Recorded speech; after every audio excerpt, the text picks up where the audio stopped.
Okay, so 3, 2, 1. So, number one, I have to just give some disclaimers. By shades, I do not mean shading. What I mean by shades are the uses of colors in mediums. And by mediums, the only mediums I'm going to be talking about are art and film and comic books and basically these very niche media terms.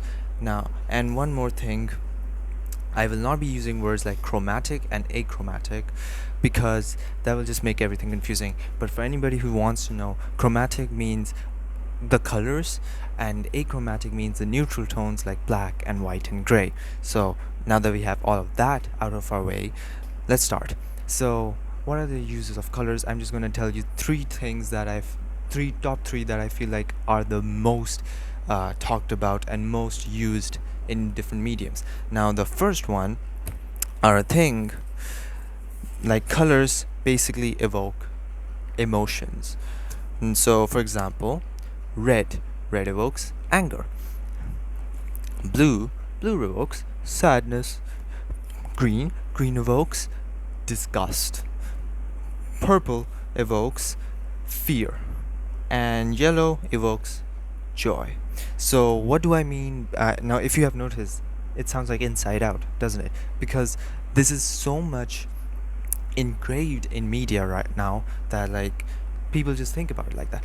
Yellow lighting usually means warmth and happiness because it's connected to the sun. Like people look at the sun. Red would be connected to bloodshed even. So this is due to mainly because of artists and paintings and artworks in the past that have influenced art in the future, which has influenced art in the further future. But it can be different even because different colors can also have multiple meanings. For example, the red which is used for anger can also be used for love. It doesn't matter. You can use it for that.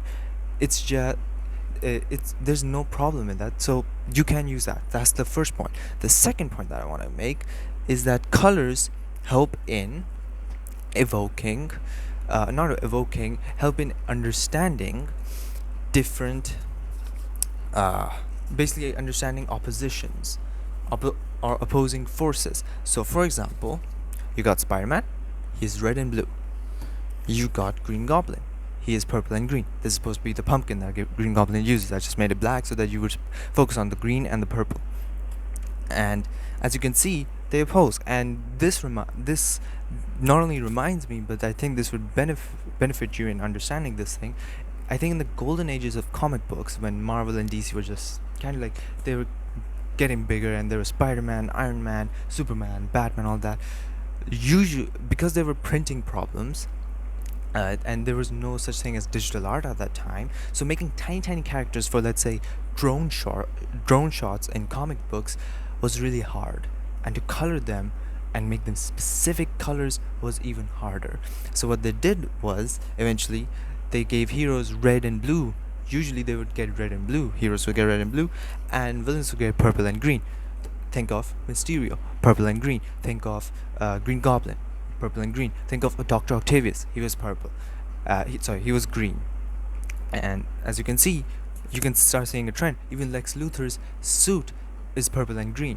So yeah, but you might be wondering, why was the Hulk purple and green? Well, the Hulk was purple and green because it was supposed to be a monster.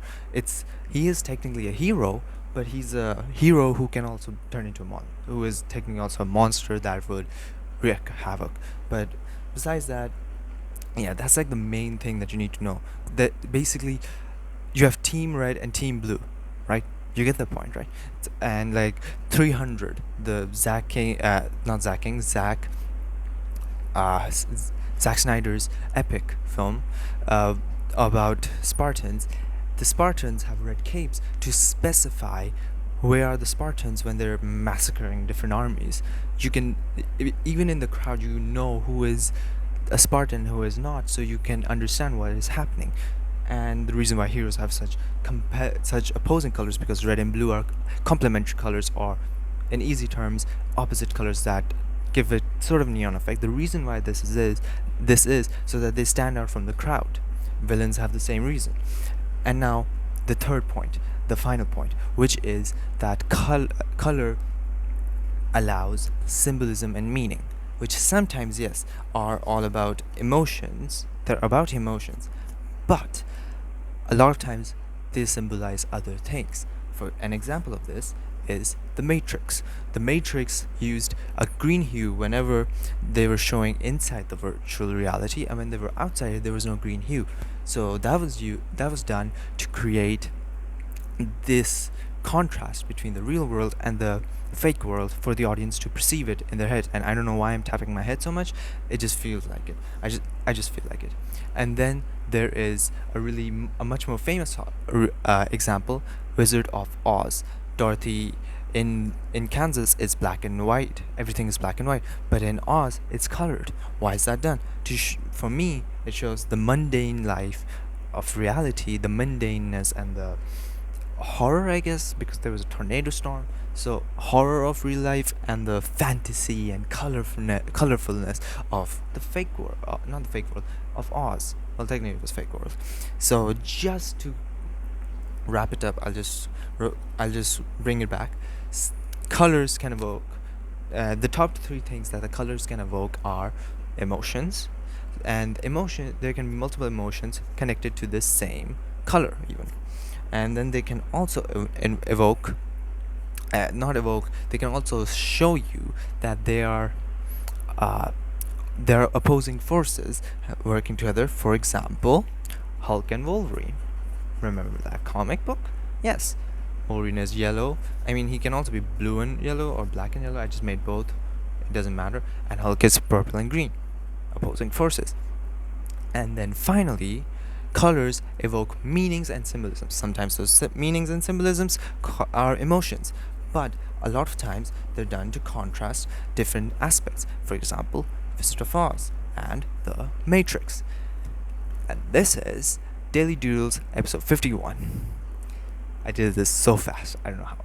And I don't know why. But I wanted to. And so yeah.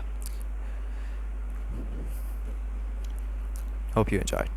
Anyways, I hope you have a nice day. And I hope to see you in episode 52 of Daily Doodles. Goodbye. What happened to me anyways? Goodbye. Or bye. Bye.